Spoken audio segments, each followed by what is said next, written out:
नमस्कार, मैं हूं श्रद्धा। आप देख रहे हैं भारत एक्सप्रेस। बड़ी खबर का सीधे रुख करेंगे। भारत पाक सीजफायर पर रक्षा मंत्रालय का बयान। जल थल नभ पर युद्ध विराम। सेना ने कहा है ये, और कहा कि S-400 पूरी तरह सुरक्षित है।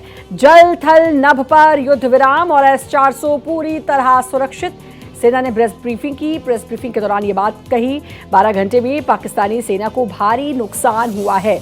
हमने किसी धार्मिक स्थल को नुकसान नहीं पहुंचाया।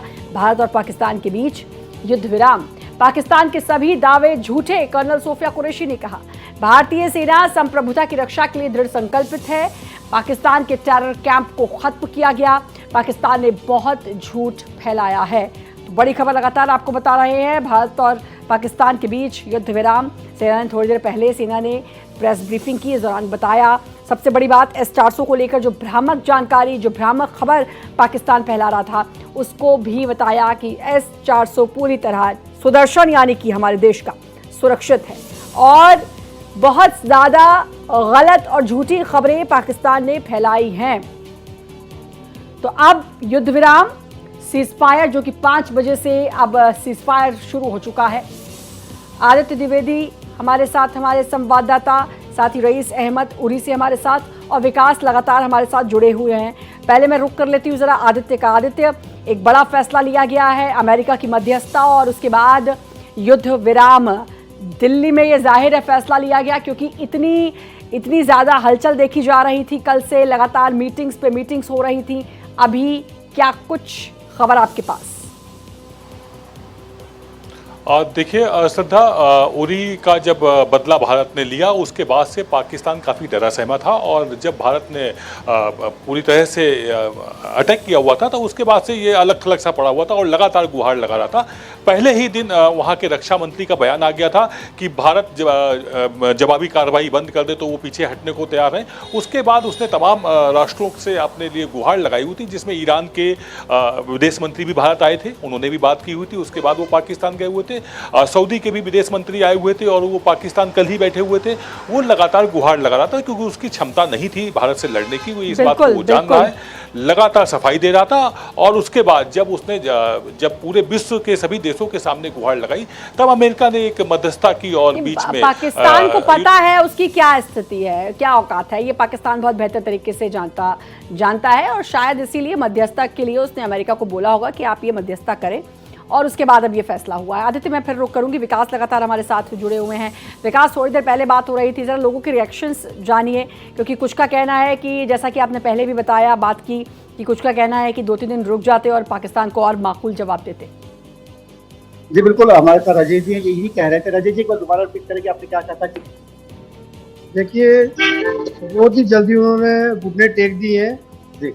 तो हमारी आम जनता, जो हिंदुस्तान की आम जनता है, बच्चे से लेकर बूढ़े तक, हर किसी की ख्वाहिश थी कि पाकिस्तान को निष्प्रभुन कर दिया जाए। इतनी जल्दी घुटने टेक देंगे हमने सोचा नहीं था। थोड़ा टाइम देना चाहिए था। हमने टाइम देना चाहिए था हमारी फोर्स को। और एक बात और कहना चाहता हूँ, जिस आतंकवादी ने हमारे आदरणीय प्रधानमंत्री तक ये मैसेज भेजा था कि अपने मोदी जी को बता देना, आज उन्होंने उसको जवाब दे दिया। अगर 2 दिन हमारी फोर्स को दे देते तो इनको कोई कंधा देने वाला नहीं पाकिस्तान में। ये तय है, लेकिन 2 दिन पाकिस्तान के पास नहीं थे ना। 2 दिन पाकिस्तान के पास नहीं थे। पेट्रोल पंप बंद हो रहे थे, कर्जा पहले ही ले लिया है, और उस कर्जे को भी अगर युद्ध में खपा देता, बस एक ही समझदारी दिखाई, अगर उस कर्जे को भी युद्ध में खपा देता तो कुछ नहीं बचता। रईस हमारे साथ जुड़े हुए हैं। रईस, अब युद्ध विराम, क्या कुछ उरी के लोगों का रिएक्शन जरा बताएंगे? जी हाँ, बिल्कुल। यहाँ पे जो लोग हैं वो काफी खुश है, और लगातार हम यहाँ सीमावर्ती इलाकों में देख रहे हैं कि सबसे ज्यादा जो नुकसान हो रहा था इस सीजफायर उल्लंघन की वजह से, वो बॉर्डर से सटे हुए इलाके हैं उनके लोगों का हो रहा था। हमने देखा है कि करना, कुपवारा में, बारामूला में, उरी में, अख्तौर सेक्टर में, पूंछ में लोग जो है वो लगातार इस शेलिंग का जो है वो इससे प्रभावित हो रहे थे। उनके घर जल रहे थे और वो बेघर हो रहे थे। सबसे ज्यादा जो खुश है वो सीमा से सटे हुए इलाके हैं, उनमें बिल्कुल जो है वो ईद जैसी खुशी है। अभी जब ये सीजफायर अनाउंस हुआ उसके बाद जो है यहाँ के लोग काफी खुश है। और बिल्कुल हमारे साथ जो है MLA कीरी हमारे साथ है, इनसे जानने की कोशिश करेंगे कि किस तरह आप इस स्टेप को देख रहे हैं। देखिए, आज शायद आप भी उड़ी में हमारे साथ वहां पर थे, आपने देखा किस तरीके से लोग मायूस थे और गमज़दा थे। और बेशक उन्होंने कहा कि हम सब एक है, और इन हालातों का मुकाबला करने के लिए हम सबको एकजुट होके कमर बस्ता है। लेकिन उसके साथ साथ जब हम उड़ी गए और लगामा वहाँ बाड़ी एरिया में और कुछ शेल्टर्स जो मेकशिफ्ट जगह बनाई थी, तो वहाँ हमने देखा कुछ हमारी बहनें जो है वो भावुक हुई, वो इमोशनल हुई। उन्होंने कहा कि हम 35 साल से जेल रहे, उन्होंने हमें कहा कि हम तो मजबूत हैं, हम लड़ेंगे। लेकिन साथ साथ उन्होंने कहा कि अभी जो हुआ पुंछ में 2 बच्चे जो शहीद हुए, मासूम बच्चे, उन्होंने कहा बहुत दर्द उनको उससे हुआ है। उन्होंने कहा कि उन्हें मिसाल दी कि अभी जम्मू में किस तरीके से एक अधिकारी हमारा चला गया, और वो लोग वहां कह रहे थे कि जो पहलगाम का वाक़ा हुआ, उन्हें कहा वो अभी भी वो सदमे में है। पिछले 35 साल उन्हें ये जख्म झेले है। लेकिन उन्हें कहा कि जो पहलगाम का हुआ, शायद ही कोई ऐसा घर कश्मीर में ना हो ऐसा कोई घर हो जिसने रोया ना हो। हर घर में मातम था उस वाक़ा से। तो लेकिन उन्होंने कहा कि हमारे जो घर है, हम बेघर हुए हैं, हमें दर्द है, हमने गोलियां झेली है, और वो पुकार लगा रहे थे कि या अल्लाह अमन हो, ये जो खून बह रहा है ये रुके, हम अपने घर वापस लौटे। ये वो दुआ कर रहे थे और हम सब मिलके कह रहे थे बिल्कुल, यानी कि लोग यहाँ पर अमन चाह रहे थे और वो अमन मिल गया है उनको। रईस, विकास भी लगातार हमारे साथ जुड़े हुए हैं। विकास, क्या अब जब सीज फायर शुरू हो गया, सीज फायर के बाद, युद्ध विराम के बाद, क्योंकि 2-3 दिन से जब बात हो रही थी, ब्लैकआउट और तमाम इस तरह की तस्वीरें आपकी तरफ से भी आ रही थी और वो ड्रोन्स की तस्वीरें, तो ये राहत देने वाली खबर है कि इस तरह की तस्वीरें अब नहीं आएगी? जी बिल्कुल, देखिए कहीं ना कहीं ये जो अब पहले हालात है, 2-3 दिन पहले बहुत राहत की खबर है कि लोगों को ब्लैकआउट से जूझना नहीं पड़ेगा। लोगों को हालांकि मैं ये क्लियर करूंगा कि लोगों के मन में कोई डर का माहौल नहीं था। ब्लैकआउट के बाद भी कई घरों से भारत जिंदाबाद के नारे आ रहे थे, तो कहीं ना कहीं लोग जो है डरे हुए नहीं थे। हाँ, लेकिन एक ये कहते के लिहाज से जो है लोग जरूर पूरी तरह से जो गाइडलाइंस को फॉलो कर रहे थे। बेशक यहाँ पर एक और शख्स मौजूद है, ये क्योंकि देखिए ये भी उन लोगों में से है जो यहीं पर इस इलाके में लोग रहते हैं और जिन्होंने ये पूरा ब्लैकआउट और पूरी तरह चीज़ों को फॉलो किया। सर, आपका नाम क्या है? मोहम्मद अली अंसारी। मोहम्मद अली अंसारी जी, किस तरह का माहौल रहा? इतने दिनों में ब्लैकआउट रहा जम्मू में, ड्रोन देखे आपने, हर तरह का माहौल देख लीजिए। हम बचपन से सुनते आते 1971 में ये हुआ, पैसे नहीं हुआ, तो आपको क्या लगता है भारत की सुरक्षा कितनी मजबूत रही इस दौरान? भारत की सुरक्षा बहुत मजबूत है कि से कोई किसी को डर ही नहीं था कि हमें पाकिस्तान से कोई ड्रोन आ रहा है या जो मर्जी आ रहा है, उससे हम लोग को कोई जैसे आम थे वैसे अभी भी रह रहे हैं। अभी भी इस टाइम जो सीज फायर का, इससे भी थोड़ा राहत हुई। थोड़ा ये है कि थोड़ा टेंशन होती थी, पता ड्रोन कहाँ पे कब गिर जाए, कोई पता नहीं था, क्योंकि आम बंदे के लिए मुश्किल था, क्योंकि काम काज करने वाले उनके लिए परेशानी थी। बाकी तो ऐसे माहौल ठीक था, माहौल डरने वाली कोई बात ही नहीं थी। हमारी आर्मी इतनी स्ट्रॉन्ग थी कि ऊपर ही इनको ड्रोन को सारे खत्म कर दिया था। हाँ, ऐसी कोई बात ही नहीं थी। तो आप सुन सकते हैं अब जैसे कि अब जो है सीज फायर हुआ है, इससे अब लोगों को दिल में और थोड़ा मतलब सुकून हो गया, चलो अब जिंदगी गुजारेगा। जी बिल्कुल, देखिए आप सोच देख रहे कि लोगों के मन में कोई डर नहीं था। लोगों को पता था कि भारत की सुरक्षा, जो भारतीय सुरक्षा बल है, जो भारत के सैनिक हैं, वो इतने मजबूत हैं, इतने समर्थ हैं उनमें कि पाकिस्तान की किसी भी वार का वो मुकाबला कर सके। विकास, इस सबके बीच एक और बहुत ज़रूरी बात, थोड़ी देर पहले महिमा से भी मेरी बात हो रही थी, क्योंकि सिंधु जल समझौते की जब बात आती है, सबसे पहले सबसे बड़ा बदला तो भारत ने तब ले लिया था जब सिंधु जल समझौते पर रोक लगा दी थी। अब व्हाट नेक्स्ट, ये समझ में आएगा कि क्या वो एज इट इज़ रहेगा या इस पर भी सहमति बनी होगी कि नहीं भाई उसको नहीं रोका जाएगा। ये तमाम पॉइंट्स हैं, क्योंकि बहुत सारे डिसीजंस, ये जो युद्ध की स्थिति थी, युद्ध का आगाज़ था, वो तो अलग डिसीजंस हैं कि ड्रोन और हमले, मिसाइल, ये सब अलग चीज़ थी।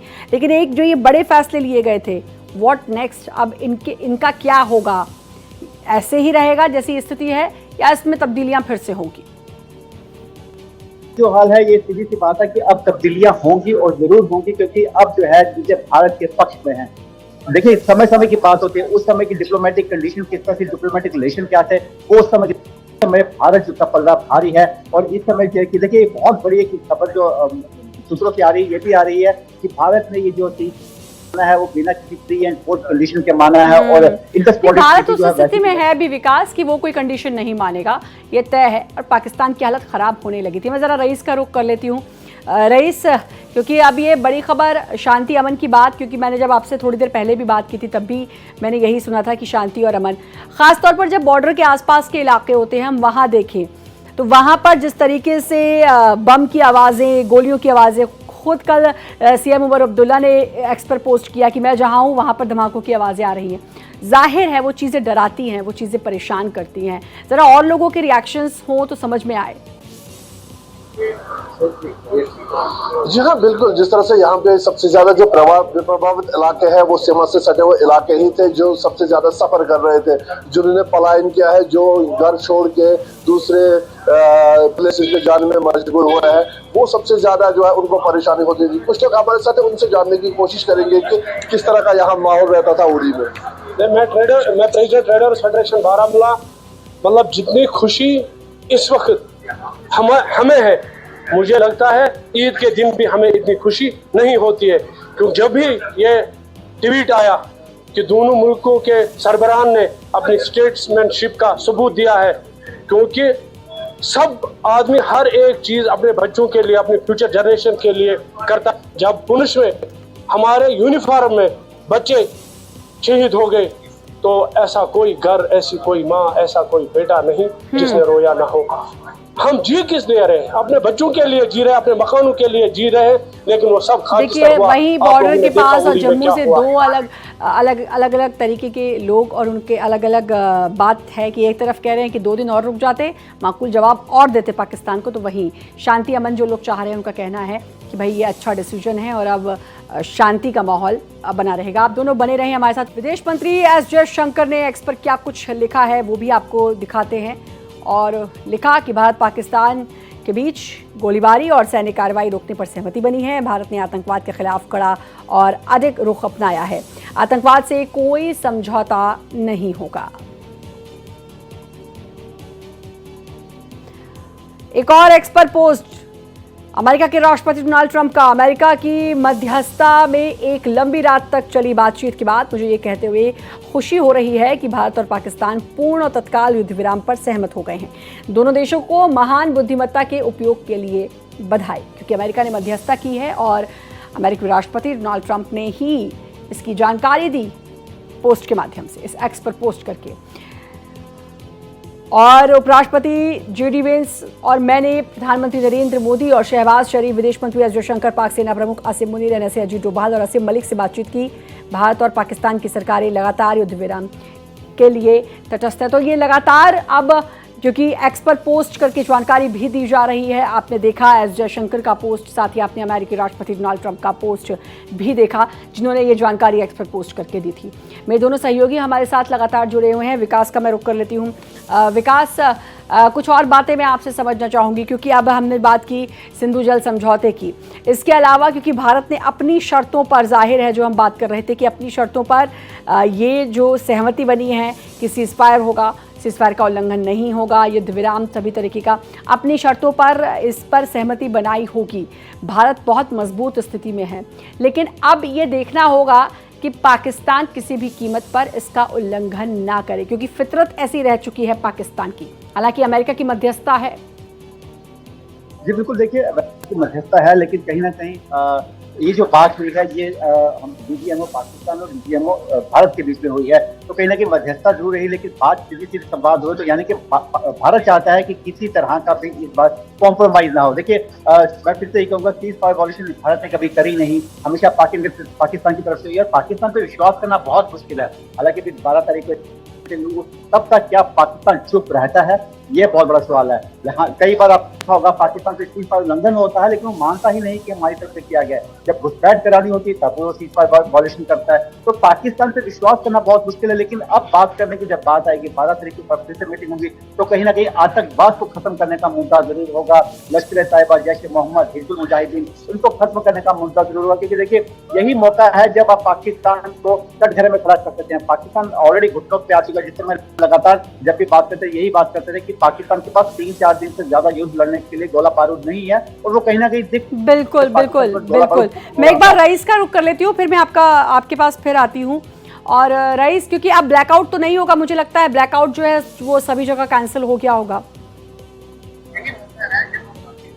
जी हाँ, बिल्कुल। अब तो शायद आज ब्लैकआउट नहीं होगा, और जिस तरह से यहाँ पे ये युद्ध विराम जो है वो लगा है, इसमें सबसे ज्यादा जो खुशी है वो युवाओं में है। हमारे साथ कुछ युवा है, इनसे जानने की कोशिश करेंगे किस तरह सीज फायर को देख रहे हैं। तो जैसा आपको पता है कि पिछले 3 दिनों से कितना डिस्टर्बिंग माहौल कश्मीर में चल रहा है। जैसे उड़ी में आपने देखा, राजौरी में देखा, पुंछ में देखा, बाकी जगहों पे किस तरह से कम्प्लीटली डिस्ट्रक्शन है। तो मैं यही मान के चलता हूँ, या मैं बाकी यूथ की तरफ से ये मैसेज देना चाहता हूँ, चाहे वो पाकिस्तान हो या हमारा मुल्क इंडिया हो, के वॉर किसी भी चीज़ का सलूशन नहीं है। तो हम कभी भी वॉर के साथ नहीं है। कश्मीरी यूथ या बाकी जितने भी मैं अपने कश्मीर की तरफ से मैसेज देना चाहता हूँ कि हम वायलेंस के साथ न कभी थे, न कभी है, न कभी आगे रहेंगे। तो मैं चाहता हूँ कि दोनों मुल्कों के बीच में अमन रहे, पीस रहे, तो वो हमारे लिए बेहतर हो। तो जिस तरह से आपने देखा कि यहाँ के युवा भी यही चाह रहे हैं कि यहाँ पे जो है वो युद्ध विराम लगे, पूरा कंप्लीट सीज फायर हो, क्योंकि जिस तरह से यहाँ के बॉर्डर एरियाज में लोग जिस तरह से सफर हो रहे थे, सीमावर्ती इलाकों में लोग पलायन के लिए मजबूर हो रहे थे। बहुत सारे लोगों ने अपने घर छोड़े हैं, अपने परिजन जो है वो अलग अलग रह रहे हैं, अपने परिजनों को खोया है। तो ऐसे रईस ने जिस दिन से बात की है, उन्होंने अमन की बात की है। उन्होंने कहा कि अमन बहुत जरूरी है, अमन चाहिए, शांति चाहिए, जो कि हुआ है। विकास, आतंकवाद सबसे बड़ा मुद्दा था और ये लड़ाई आतंकवाद की ही थी, क्योंकि पहलगाम में जिस तरीके से निहत्थे मासूम लोगों को धर्म पूछकर मारा, उसके बाद ऑपरेशन सिंदूर उन आतंकियों को सबक सिखाना था।